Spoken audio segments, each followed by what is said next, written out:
وَاتَّقُوا يَوْمًا لَا تَجْزِي نَفْسٌ عَن نَفْسٍ شَيْئًا، اور ڈر جاؤ اس دن سے کہ جس دن کسی شخص سے کوئی شخص کسی دوسری جان کا بدلہ نہیں دے سکتا۔ یہاں پہ لوگ کہتے ہیں نا جی آپ ہمارے مرید ہو جائیں، ہم خود آپ کے گناہوں کا بوجھ اٹھا لیں گے، اللہ سے بخشوا لیں گے۔ اللہ فرماتا ہے قیامت کے دن سے ڈر جاؤ جس دن کوئی شخص دوسرے کا بدلہ نہیں ہو سکتا۔ حتیٰ کہ بخاری مسلم میں حدیث ہے، سیدہ فاطمہ جنتی عورتوں کی سردار ہے، اور بخاری اور مسلم میں موجود ہے سیدہ عائشہ سے سیدہ فاطمہ سلام اللہ علیہا جنتی عورتوں کی سردار ہے، اور بخاری اور مسلم میں موجود ہے کہ سیدہ فاطمہ سے نبی علیہ السلام نے فرمایا اے میری بیٹی فاطمہ، میرے مال سے جو کچھ لینا ہے نا وہ لے لے، وہ تو اس کا مالک تو میں ہوں، لیکن آخرت کے دن اگر اللہ نے تجھے پکڑ لیا تیرے اعمال کے سبب تو میں تیرے کچھ کام نہیں آؤں گا۔ تو قرآن میں لکھا ہوا ہے۔ سیدہ فاطمہ کو تو کہا جا رہا تھا، سنایا ہمیں جا رہا تھا کہ اگر سب سے زیادہ رشتہ داری کا بینیفٹ کسی کو مل سکتا تھا نا تو سیدہ فاطمہ تھی، لیکن ان کو بھی بتا دیا گیا کہ اعمال کے بارے میں کھلی چھٹی نہیں ہے۔ اور سیدہ فاطمہ کو تو چھوڑ دیں، قرآن میں 3 دفعہ آیت آئی ہے نبی علیہ السلام کے بارے میں، سورۃ الانعام کے اندر، سورہ الزمر کے اندر، سورہ یونس کے اندر، قل انی اخاف ان عصیت ربی عذاب یوم عظیم۔ اے نبی تم فرماؤ کہ مجھے خود ڈر ہے اس بات کا کہ اگر میں نے بھی اپنے رب کی نافرمانی کی تو بڑے دن کا عذاب مجھے بھی آ پکڑے گا۔ سر مجھے بتائیں آپ کا اور میرا رب اس سے زیادہ کس لیول پہ آ کے آپ کو سمجھائے؟ نبی علیہ السلام سے بڑھ کے کسی کا مرتبہ ہے؟ تو یہ جو آپ کو جنت کی گارنٹیاں دیتے پھر رہے ہیں، یہ کتنے بڑے مجرم ہیں۔ ان کو کہ نبی علیہ السلام کے بارے میں کہا جا رہا ہے، کیوں کہا جا رہا تھا؟ تاکہ تم لوگ یہ کلیم نہ کر لینا کہ ایسی کچھ کر سکتے ہیں۔ اس دن سے ڈر جاؤ جس دن کوئی جان دوسری جان کا بدلہ نہیں ہوگی، ولا یقبل منہا شفاعت، اور کسی کی سفارش قبول نہیں کی جائے گی۔ سفارش کیوں کی جاتی ہے؟ آپ دنیا میں کسی شریف آدمی کی سفارش کے لیے تھانے جاتے ہیں تو ایس ایچ او سے جا کے کیا کہتے ہیں کہ میں اسے اچھے طریقے سے جانتا ہوں، آپ کو غلط فہمی ہوئی ہے، میں گارنٹی دیتا ہوں یہ بندہ اس طرح کا نہیں تھا، اس پہ جھوٹا الزام لگا ہے، یہی کہتے ہیں نا۔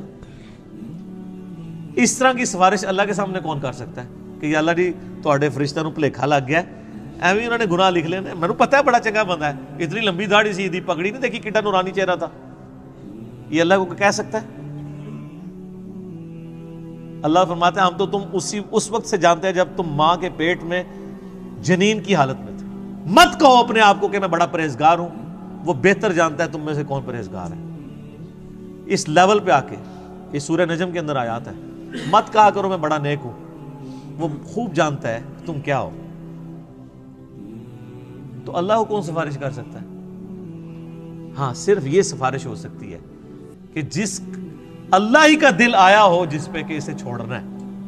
یہ بندہ ہے نیک نیت تھا، چند غلطیاں اس سے ہوئی، باغی نہیں تھا، رجوع لے آتا تھا، اپنی طرف سے اس نے کوشش کی، پھر بھی بحیثیت انسان اس سے غلطیاں ہوئیں، لیکن میری طرف آتا رہا، تو اب میں نے اسے معاف تو کرنا ہے۔ تو معاف میں پھر ڈائریکٹ کرنے کی بجائے اپنے محبوب صلی اللہ علیہ وآلہ وسلم کی شفاعت سے کرواؤں، تاکہ میرے نبی علیہ السلام کی عظمت لوگوں کے دلوں پر اجاگر ہو۔ دنیا میں بھی ایسا ہوتا ہے، اگر کسی کلاس کے اسٹوڈنٹ کو پوزیشن آنے کے اوپر اسکول والے یا کالج والے ٹرافی دیتے ہیں تو وہ کسی مہمان خصوصی کے ذریعے دیتے ہیں نا۔ اس کالج کے اسٹوڈنٹ کو کبھی وہم بھی آتا ہے کہ اس مہمان نے مجھے ٹرافی دی ہے، ان کو پتا ہوتا ہے کہ یار یہ تو مڈل مین ہے، ٹرافی تو اسکول نے دی ہے اور اس کو آنر دی ہے، تو سر نبی علیہ السلام کو بھی آنر ملنی ہے۔ یہ بخشش کا فیصلہ اللہ نے کرنا ہے۔ یہ اسی شفاعت کی نفی ہو رہی ہے کہ دوست کے ساتھ شفاعت کوئی نہیں ہے، شفاعت بالاذن ہے، شفاعت بالوجاہت نہیں ہے۔ اور وہ بالاذن کون سی ہے؟ جو اسی صورت میں آگے جا کے آیت الکرسی میں آیت نمبر 255 میں آ جائے گی، من ذا الذی یشفع عندہ الا باذنہ، کس کی مجال ہے کہ سفارش کر دے؟ ہاں اللہ جس کو اذن دینا کہ ہاں اس کی سفارش کر لو تو وہ قبول ہوگی۔ تو شفاعت دھونس کے ساتھ نہیں ہے، اللہ کے فضل کے ساتھ ہے۔ لیکن نبی علیہ السلام چونکہ مہمان خصوصی ہیں اور وہ سورہ بنی اسرائیل میں آیا ہے، نبی علیہ السلام کی جو حدیث ہے نا بخاری مسلم میں، حدیث شفاعت، کہ قیامت والے دن سب لوگ حضرت آدم کے پاس جائیں گے، پھر وہ کہیں گے کہ آج مجھے اپنی جان کی فکر ہے، اذهبوا الی غیری، کسی اور کی طرف جاؤ. پھر حضرت نوح کے پاس جائیں گے، وہ کہیں گے آج مجھے اپنی جان کی فکر ہے. ہوتے ہوتے اینڈ پہ نبی علیہ السلام تک پہنچیں گے، آپ فرمائیں گے انا لہا، اور آپ اللہ کے حضور سجدہ کریں گے. اللہ فرمائے گا اپنا سر اٹھاؤ، تم سفارش کرو، ہم قبول کریں گے. اس کے بعد الفاظ ہے کہ اللہ تعالیٰ میرے لیے تعداد مقرر فرمائے گا، اللہ بتائے گا مجھے. دھونس نہیں ہے سر، اللہ کو کس کی دھونس ہے؟ اسے کہتے ہیں شفاعت بالاذن. اور پھر نبی علیہ السلام نے اینڈ پہ فرمایا اس حدیث کے کہ قرآن پڑھ کے دیکھ لو، عسیٰ ان یبعثک ربک مقاما محمودا، اے نبی ان قریب ہم آپ کو ایسے مقام پر فائز کریں گے جہاں ہر شخص آپ کی تعریف کرے گا. مقام محمود کیا ہے؟ محمود کہتے ہیں جس کی حمد کی جائے. تو نبی علیہ السلام کا ایک نام محمود بھی ہے، آپ حمد کرنے والے بھی ہیں، اور آپ وہ ہیں کہ جس کی حمد کی جائے. محمد کا مطلب کیا ہے؟ تعریف کیا گیا. تو مقام محمود قیامت والے دن وہ مقام ہے کہ جس مقام پہ اللہ جب فائز کرے گا اور آخرت کی جو بخشش کی ٹرافیز آپ کے ہاتھوں بٹوائے گا نا، تو لوگ آپ کی تعریف کریں گے کہ اس کی آنر ہے اللہ کے حضور. مسئلہ شفاعت پہ 88B مسئلہ میرا ڈیٹیل سے 1.5 گھنٹے کی گفتگو ریکارڈڈ کے اندر موجود ہے، آپ یوٹیوب کے اوپر اپلوڈڈ آپ دیکھ سکتے ہیں. تو یہاں پہ شفاعت بالوجاہت کا انکار ہو رہا ہے، کیٹاگوریکل، کہ شفاعت نہیں ہے سوائے وہ والی شفاعت کے جو آگے آئے گی. وَلَا يُؤْخَذُ مِنْهَا عَدْلٌ، نہ کسی سے کوئی معاوضہ قبول کیا جائے گا. یہ دنیا میں رشوت کر کے آپ چھوٹ سکتے ہیں نا، اللہ کو رشوت دے سکتا ہے؟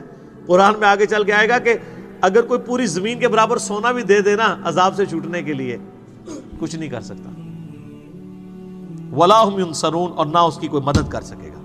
لو جی ایک آیت جڑی ہے نا سورۃ البقرہ کی آیت نمبر 28، آپ کے انڈیا، پاکستان، بنگلہ دیش کے بالخصوص اور باقی پوری امت مسلمہ کے بالعموم عقائد کو پیسیفک اوشن میں پھینک دیتی ہے. ڈر جاؤ اس دن سے، لا تجزی نفس عن نفس شیئا، جب کوئی جان کسی دوسرے جان کا بدلہ نہیں دے سکتی. ولا یقبل منہا شفاعہ، نہ کوئی دھونس کے ساتھ شفاعت کر سکتا ہے.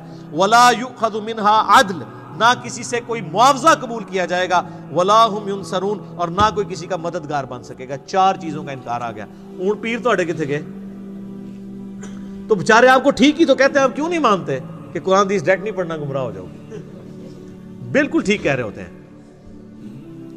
ان کی ڈاکٹرن میں آپ گمراہ ہو جائیں گے اور قرآن کی ڈاکٹرن میں ہدایت پہ آ جائیں گے. یہ بھی سورۃ الاعراف میں آیت آئے گی کہ جس کا گیئر الٹا لگ جائے، اللہ تعالیٰ فرماتا ہے اس کو ہدایت کا راستہ گمراہی نظر آتی ہے، گمراہی کا راستہ ہدایت نظر آتی ہے.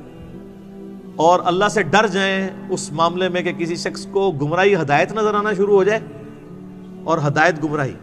اور اسی چیز کو قرآن حکیم میں کئی جگہ کہا گیا ہے، شیطان نے ان کے برے اعمال ان کی نظروں میں سنوار دیے ہیں. اور یہ بڑا خطرناک معاملہ ہوتا ہے جب کہ شیطان انسان کو نیکی کے کام کروانا شروع کر دے نیکی کے نام کے اوپر، حالانکہ وہ ہو برائی کے کام. سلطانہ ڈاکو، بڑے اسمگلر، بڑے بڑے پراپرٹی ڈیلرز لوگوں کی زمینیں ہتھیا کے 1 لاکھ بندے کا دسترخوان چلا رہے ہیں. تو شیطان نے ان کے برے اعمال ان کی نظر میں سنوار دی. ان کو یہ حرام کا پیسہ کمانا نظر نہیں آ رہا، ان کو نظر آ رہا ہے کہ یار ہم اتنے غریبوں کو کھانا کھلا رہے ہیں. اچھا، یہ دنیا میں اس کی تعریف ہوگی، اللہ کے ہاں 0 سے ملٹیپلائی ہے. اللہ کو دھونس نہیں ہے نا. یہ روب تو آپ پہ چل سکتا ہے نا، اللہ کے لیے کوئی روب ہے کسی بندے نے 1 لاکھ کو کھلایا؟ سر جو روزانہ لاکھوں ویل مچھلیوں کو کھانا کھلا رہا ہے پیسیفک کے اندر اور اٹلانٹک کے اندر، جو ایک چھوٹے ویل مچھلی کی جو ایک وقت کی خوراک 500 کلو گوشت ہے، آدھا ٹن ایک وقت کا چھوٹی ویل کھاتی ہے، جو ملینز آف ٹن گوشت لاکھوں ویلوں کو روزانہ کھلاتا ہے، اس کے سامنے 1 لاکھ کا دسترخوان تو ایک ویل مچھلی سے پورا ہو جاتا ہے. اس کو کوئی یہ کہے گا کہ نہیں میں 1 لاکھ بندے کو کھانا کھواتا تھا، اور کہاں سے کھلاتا تھا؟ اس کے دیے ہوئے میں سے، جو اللہ نے اس کو دینا تھا لیکن اس نے حرام کے طریقے سے لوٹا. مرنے سے پہلے اے مسلمان کر لے اس پہ غور، کتابوں کا خدا اور ہے، بابوں کا خدا اور۔ سر قرآن کی ہر آیت کے بعد جیسے یہ ایک گول دائرہ ڈلا ہوا ہے نا، ایک چھوٹا سا سٹیرک لگا کے نا سائڈ پہ یہ شعر لکھ دیا جائے اردو کے اندر، کم از کم پنچ کرے آپ کے دماغ کو۔ اور میں کہتا ہوں کہ سوائے سعودیہ کے اور عرب ملکوں کے کسی ملک میں قرآن بغیر ترجمے کے چھاپنا حرام ہونا چاہیے۔ یہ گورنمنٹ کا کام ہے۔ آپ کیوں لوگوں کو طوطا بنانا چاہتے ہیں؟ اگر ہمارے آئین میں یہ شک داخل ہو جاتی، میں نے کئی دفعہ ہائی لائٹ کی ہے 73 کے، کہ پاکستان میں صرف عربی میں قرآن نہیں چھاپ سکتا۔ صرف عربی میں قرآن چھاپنے کا مطلب کیا ہے؟ آپ لوگوں کو یہ بتا رہے ہیں کہ صرف عربی پڑھنی ہے، یہی بتانا چاہ رہے ہیں۔ تو کتنا بڑا ظلم کر رہے ہیں۔ قرآن اس لیے نازل ہوا ہے، کہتے ہیں دنیا میں سب سے زیادہ پڑھی جانے والی کتاب قرآن ہے، لیکن اس کا جو سائملٹینیس کنٹراسٹ ہے کہ دنیا میں سب سے زیادہ بغیر سمجھ کے پڑھی جانے والی کتاب کون سی ہے؟ قرآن۔ یہ اتنا بڑا تماچا ہے اس امت کے منہ کے اوپر۔ تو قرآن انڈیا، پاکستان، بنگلہ دیش کے اندر، رشیا کے اندر، ایران کے اندر بغیر ان کی نیٹو لینگویج کے ترجمے کے چھپنا ہی نہیں چاہیے، بلکہ گورنمنٹ کا کام ہے کہ صرف عربی میں جو قرآن چھپے ہوئے یہ ریٹریو کریں مسجدوں سے، اور اس کی بجائے وہ رکھیں۔ کتنا خرچہ ہو جاتا ہے؟ سعودیہ والے دیکھیں نا، جو بندہ حج عمرے پہ جاتا ہے، حج والوں کو تو وہ ایٹ لیسٹ قرآن پاک ان کی زبان میں دیتے ہیں۔ چائنیز آئے ہوئے ہیں تو چائنیز کو چائنیز لینگویج میں دیں گے، ملائی لینگویج میں دیں گے ملیشینز کو، پاکستانیوں کو اردو ترجمے والا دیتے ہیں۔ ہماری گورنمنٹ نہیں کر سکتی، کوئی خرچہ نہیں ہے۔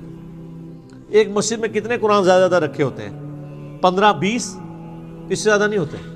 15-20 قرآن تو ایک محلے میں لوگ خود خرید کے وہاں پہ رکھ سکتے ہیں ترجمے والے۔ صرف گورنمنٹ اس کے اوپر چلان کرنا شروع کر دے کہ بغیر ترجمے والا قرآن جس کی مسجد سے ملا اس مولوی کو اندر کریں گے۔ اچھا سر، یہ اناؤنسمنٹ ہونا تو آپ دیکھیے گا سب سے زیادہ مخالفت کون کریں گے؟ کیوں؟ علماء تو ٹھیکیدار ہیں، علماء کو تو خوش ہونا چاہیے کہ لوگ، وہ تو کہتے ہیں ہم اسلام کی خدمت کے لیے بیٹھے ہیں، یہ اسلام کی خدمت ہی ہے ترجمے والا قرآن ہو۔ ان کو پیڑ کیوں ہوگی؟ تکلیف کیوں ہوگی؟ اڈا بند ہو جائے گا اور ان کو یہ پتہ چل جائے گا بھی قرآن میں یہ کچھ انہوں نے پڑھ لیا کہ یہ مولوی رام خوری کرتے رہے ہو، کہیں گے دیکھو ساڑھے مولوی صاحب تسی بھی تو وہی کر رہے ہو نا، سانو تو تسی ممبر تے چڑھ کے کہندے ہو، اور خود آپ اپنی جان کو بلائے بیٹھے ہوئے ہیں، اور یہ پرانے کام آپ نے بھی شروع کیے ہوئے ہیں۔ تو پھر ہر گلی سے، ہر مسجد سے انجینئرز نکلیں گے، تو اس ڈر سے وہ کبھی بھی یہ نہیں ہونے دیں گے۔ لیکن ہمت نہیں ہارنی چاہیے۔ میں کہتا ہوں جس کا جدھر انفلوئنس ہے نا، عربی والے قرآن نہیں نکال سکتے، کم از کم اگر 10 عربی والے ہیں تو 10 اردو ترجمے والے وہاں رکھ دیں۔ کل کو کوئی، اور اردو اور ترجمے والے قرآن کے ساتھ سب سے بڑا مسئلہ یہ ہے کہ یہ غلاف میں لپیٹے ہوئے ہوتے ہیں، وہ ویسے نہیں کوئی کھولتا، کون اینج کر کے کھولے پھر اینج کر کے بند کرے۔ غلافوں کے، غلاف تو دشمن ہے قرآن کے، غلاف نہیں ہونے چاہیے۔ ہاں سامنے شیشہ لگاؤ، اچھی الماریاں بنی ہوئی ہوں، ڈسٹ پروف ہوں۔ قرآن کے اوپر غلاف کا کیا تک لگتا ہے؟ آپ خود مجھے بتائیں نا، 2 قرآن پڑھے ہو، ایک غلاف میں اور بغیر غلاف کے، آپ غلاف والے کو آڑ لگائیں گے؟ اتنا ٹائم کس کے پاس ہے یار؟ لیکن سعودیہ میں آپ دیکھیں نا، خصوصاً حرمین کے اندر میں نے دیکھا ہے، کمال کام کیا ہوا ان لوگوں نے۔ پیتل کی خوبصورت چھوٹے سائز کی انہوں نے اتنے سائز کی رکھی ہوئی ہیں الماریاں جو سامنے کھلی ہوئی ہیں، اور روزانہ ان کی صفائی ہوتی ہے، ڈسٹنگ ہوتی ہے، قرآن جتنے رکھے ہوئے ہیں ان کی۔ اور جیسے ہی کوئی ایسا موسم آتا ہے نا جس میں ہیومیڈیٹی بڑھ جاتی ہے، تو وہ شیشہ پلاسٹک جو ہوتا ہے نا، اس کی سامنے لیئرز لگا دیتے ہیں، وقتی طور پہ لٹکا دیتے ہیں تاکہ گیلے نہ ہوں قرآن، اور پھر جب موسم کھل جاتا ہے پھر وہ ہٹا دیتے ہیں۔ مساجد کے اندر بھی، شوکیس کے اندر، میں نے نہیں، وہاں کو غلاف کے اندر میں نے قرآن نہیں دیکھا سعودیہ پورے میں کہ غلاف کے اندر قرآن پڑھا ہوا ہو۔ تو بالکل صحیح اپروچ ہے۔ اور آپ اس لیے عربیوں کو دیکھیں گے، عربی قرآن بہت زیادہ پڑھتے ہیں۔